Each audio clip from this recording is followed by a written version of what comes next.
Hey everybody, it's Miss Bell here with my new assistant. This is George, Mr. George for all of my students.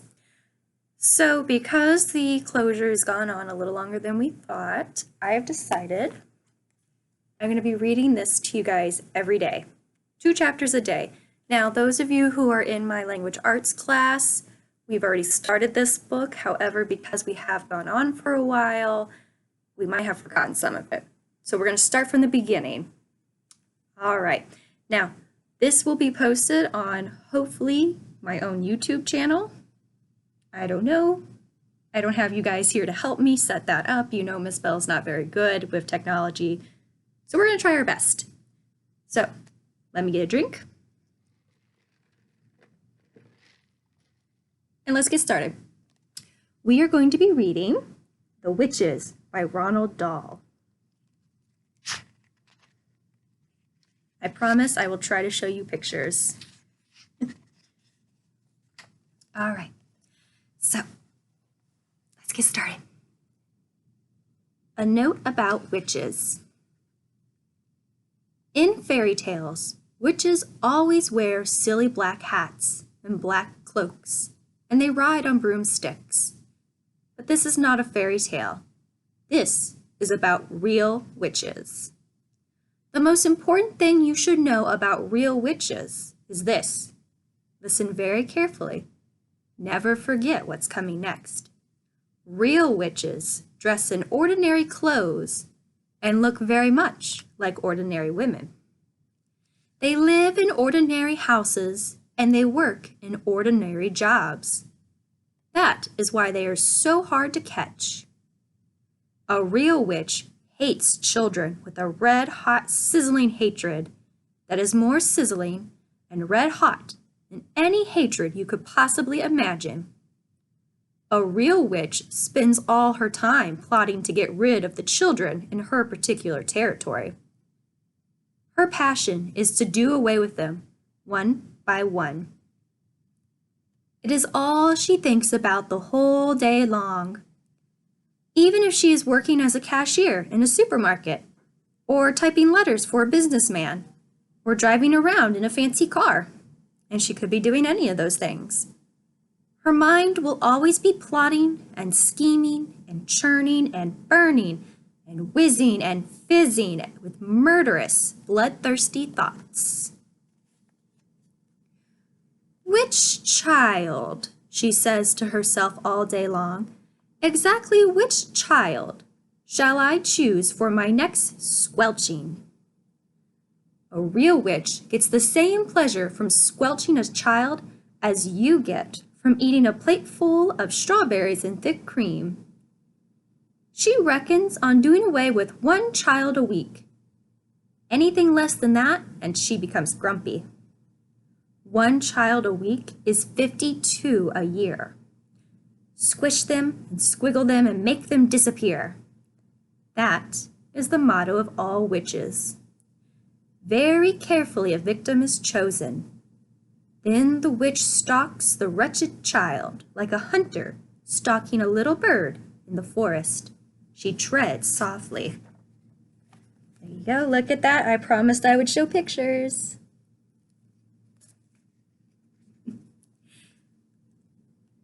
She moves quietly. She gets closer and closer. Then, at last, when everything is ready, she swoops. Sparks fly, flames leap, oil boils, rats howl, skin shrivels, and the child disappears.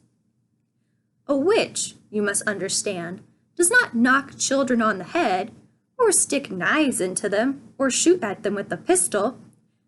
People who do those things get caught by the police. A witch never gets caught. Don't forget that she has magic in her fingers and devilry dancing in her blood. She can make stones jump about like frogs, and she can make tongues of flame go flickering across the surface of a water. These magic powers are very frightening. Luckily, there are not a great number of real witches in the world today, but there are still quite enough to make you nervous. In England, There were probably about 100 of them all together. Some countries have more, others have not quite so many. No country in the world is completely free from witches. A witch is always a woman. I do not wish to speak badly about women. Most women are lovely. But the fact remains that all witches are women. There is no such thing as a male witch. On the other hand, a ghoul is always a male. So indeed is a Barghest. Both are dangerous, but neither of them are half as dangerous as a real witch. As far as children are concerned, a real witch is easily the most dangerous of all the living creatures on earth. What makes her doubly dangerous is the fact that she doesn't look dangerous. Even when you know all the secrets, you will hear about those in a minute, you can still never be quite sure whether it is a witch you are gazing at or just a kind lady. If a tiger were able to make himself look like a large dog with a waggy tail, you would probably go up and pat him on the head. And that would be the end of you. It is the same with witches. They all look like nice ladies. Kindly examine the picture opposite. Which lady is the witch? Picture right here. Which lady is the witch? That is a difficult question, but it is one that every child must try to answer. For all you know, a witch might be living next door to you right now. Or she might be the woman with the bright eyes who sat opposite you on the bus this morning. She might be the lady with a dazzling smile who offered you a sweet from the white paper bag in the street before lunch. She might even, and this will make you jump, she might even be your lovely school teacher who is reading these words to you at this very moment. Look carefully at the teacher. Perhaps she is smiling at the absurdity of such a suggestion. Don't let that put you off. It could be part of her cleverness. I am not, of course, telling you for 1 second that your teacher is actually a witch. All I'm saying is she might be one. It is most unlikely. But, and here comes the big but, it is not impossible. Oh, if only there were a way of telling for sure whether a woman was a witch or not. Then we could round them all up and put them in the meat grinder. Unhappily, there is no such way. But there are a number of little signals you can look out for, little quirky habits that all witches have in common. And if you know about these, if you remember them always, you might just possibly manage to escape from being squelched before you are very much older. All right, Miss Belle, fix her pillow. Okay, there we go, much more comfortable. All right, we're going to read one more chapter today, titled My Grandmother. I myself had 2 separate encounters with witches before I was 8 years old. From the first, I escaped unharmed, but on the second occasion, I was not so lucky. Things happened to me that will probably make you scream when you read about them. That can't be helped. The truth must be told. The fact that I'm still here and able to speak to you, however peculiar I may look, is due entirely to my wonderful grandmother. My grandmother was Norwegian. The Norwegians know all about witches, for Norway, with its black forests and icy mountains, is where the first witches came from. My father and my mother were also Norwegian, but because my father had business in England, I had been born there and had lived there and had started going to an English school. Twice a year, at Christmas and in the summer, we went back to Norway to visit my grandmother. This old lady, as far as I could gather, was just about the only surviving relative we had on either side of our family. She was my mother's mother, and I absolutely adored her. When she and I were together, we spoke in either Norwegian or in English. It didn't matter which. We were equally fluent in both languages, and I have to admit that I felt closer to her than to my mother. Soon after my 7th birthday, my parents took me as usual to spend Christmas with my grandmother in Norway. And it was over there, while my father and mother and I were driving in the icy weather just north of Oslo, that our car skidded off the road and went tumbling down into a rocky ravine. My parents were killed. I was firmly strapped into the back seat and received only a cut on the forehead. I won't go into the horrors of that terrible afternoon. I still get the shivers when I think about it. I finished up, of course, back in my grandmother's house with her arms around me tight and both of us crying the whole night long.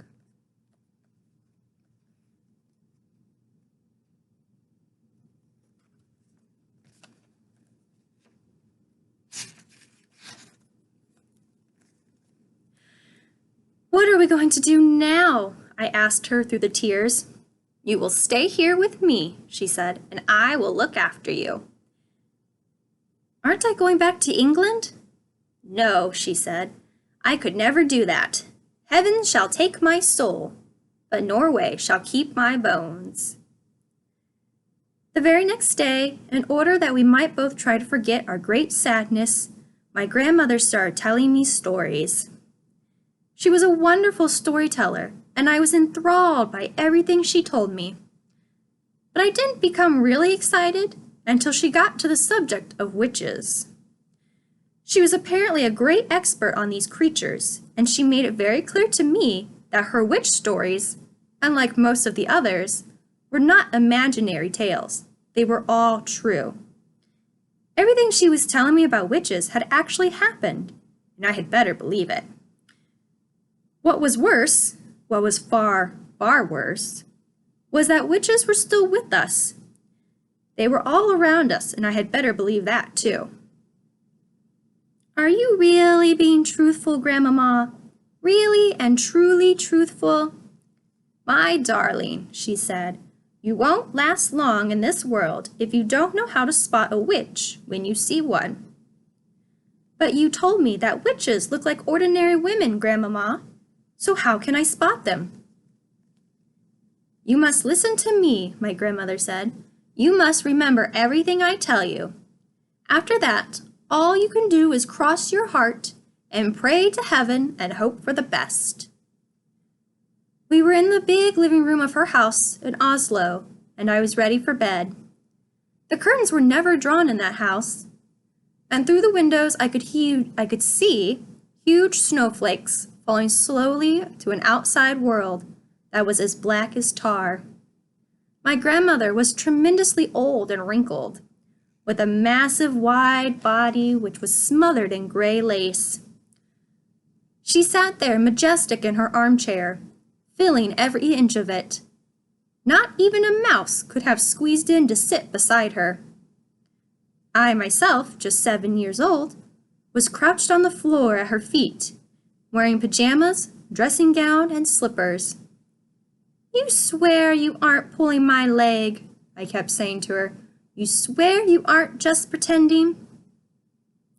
"Listen," she said, "I have known no less than 5 children who have simply vanished off the face of this earth, never to be seen again.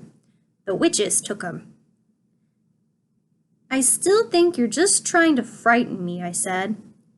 "I am trying to make sure you don't go the same way," she said. "I love you, and I want you to stay with me." "Tell me about the children who disappeared," I said. My grandmother was the only grandmother I ever met who smoked cigars.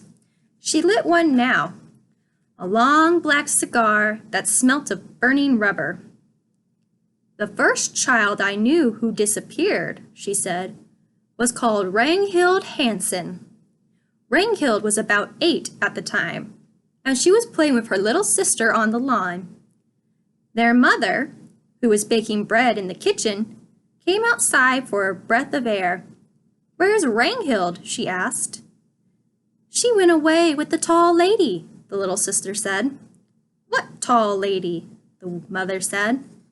"The tall lady in white gloves," the little sister said. "She took Ragnhild by the hand and led her away." "No one," my grandmother said, "ever saw Ragnhild again." "Didn't they search for her?" I asked. "They searched for miles around. Everyone in the town helped, but they never found her." "What happened to the other 4 children?" I asked. "They vanished, just as Ragnhild did." "How, Grandmama? How did they vanish?" "In every case, a strange lady was seen outside the house just before it happened." "But how did they vanish?" I asked. "The second one was very peculiar," my grandmother said. "There was a family called Christensen. They lived up on Holmenkollen, and they had an old oil painting in the living room, which they were very proud of. The painting showed some ducks in the yard outside a farmhouse. There were no, there were no people in the painting, just a flock of ducks on a grassy farmland."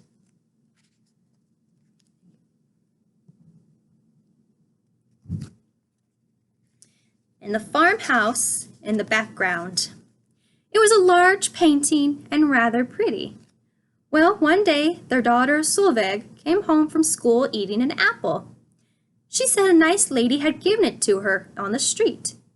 The next morning, little Solveig was not in her bed. The parents searched everywhere, but they couldn't find her. Then, all of a sudden, her father shouted, "There she is! That's Solveig feeding the ducks!" He was pointing at the oil painting, and sure enough, Solveig was in it. She was standing in the farmyard in the act of throwing bread to the ducks out of a basket.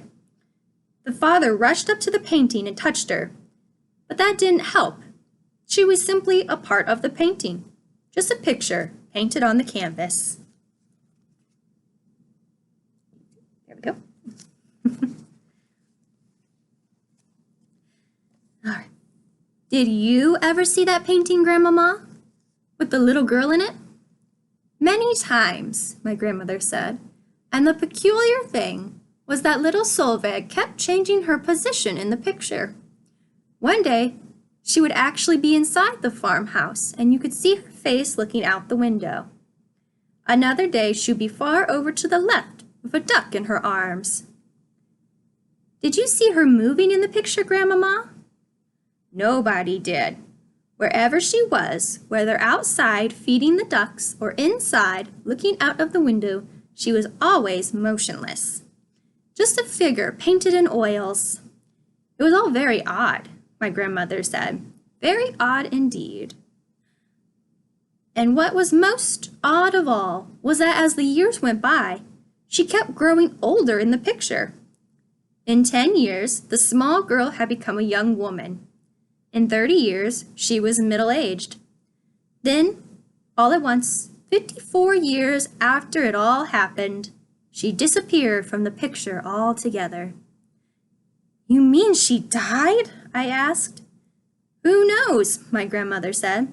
"Some very mysterious things go on in the world of witches." "That's 2 you've told me about," I said. "What happened to the 3rd one?" "The 3rd one was little Birgit Svensson," my grandmother said. "She lived just across the road from us. One day, she started growing feathers all over her body. Within a month, she had turned into a large white chicken. Her parents kept her for years in a pen in the garden. She even laid eggs."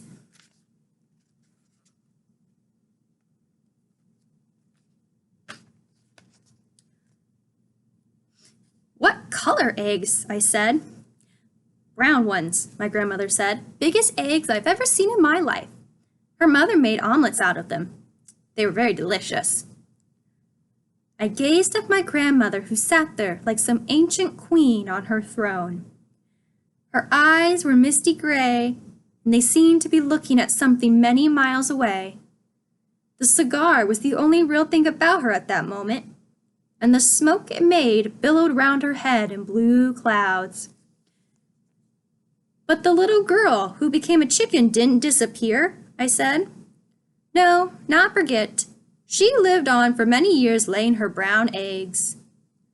You said all of them disappeared.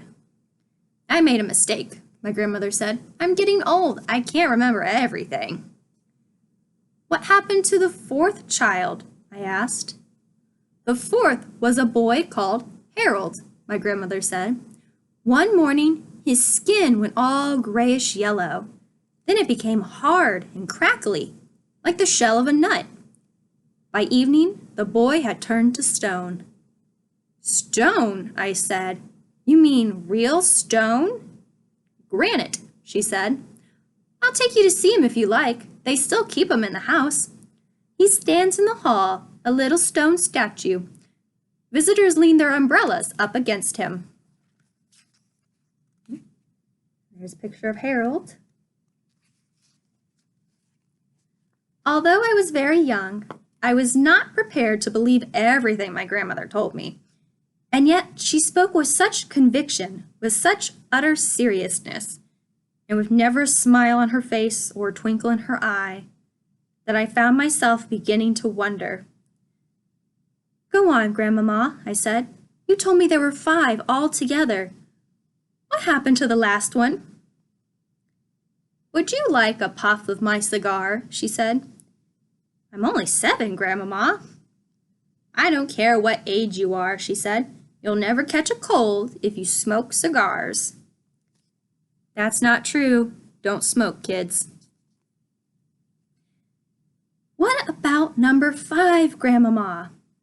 Number 5, she said, chewing the ends of her cigar as though it were delicious asparagus, was a rather interesting case. A 9-year-old boy named Leif was summer holidaying with his family on the fjord, and the whole family was picnicking and swimming off some rocks on one of those little islands. Young Leif dived into the water, and his father, who was watching him, noticed that he stayed under for an unusually long time. When he came to the surface at last, he wasn't Leif anymore. What was he, Grandmama? He was a porpoise. He wasn't. He couldn't have been. He was a young, lovely porpoise, she said, and as friendly as could be. Grandmama, I said. Yes, my darling? Did he really and truly turn into a porpoise? Absolutely, she said. I knew his mother well. She told me all about it. She told me how Leif the porpoise stayed with them all that afternoon, giving his brothers and sisters rides on his back. They had a wonderful time. Then he waved a flipper at them and swam away, never to be seen again. But, Grandmama, I said, how did they know that the porpoise was actually Leif? He talked to them, my grandmother said. He laughed and joked with them all the time he was giving them rides. But wasn't there a most tremendous fuss when this happened? Not much, my grandmother said. You must remember that here in Norway, we are used to that sort of thing. There are witches everywhere. There's probably one living on our street at this very moment. Well, it's time you went to bed. A witch wouldn't come in through my window in the night, would she? I asked. No, my grandmother said. A witch will never do silly things like climbing up drain pipes or breaking into people's homes. You'll be quite safe in your bed. Come along, I'll tuck you in. There is a picture of Leif the porpoise. For those of you who don't know, a porpoise is a dolphin. And that's also where we are going to end for today. Tomorrow, we're going to read about how to recognize a witch. So that is the beginning of our book. Tomorrow, like I said, we'll read 2 more chapters. I will also be posting other videos of things like math, science, social studies, PE, music, and art, because we haven't done a lot of art this year. So I hope everybody's been keeping up with their schoolwork. I hope everybody is being safe and healthy. And don't forget that Miss Bell loves you, and I will hopefully see you all soon. Bye!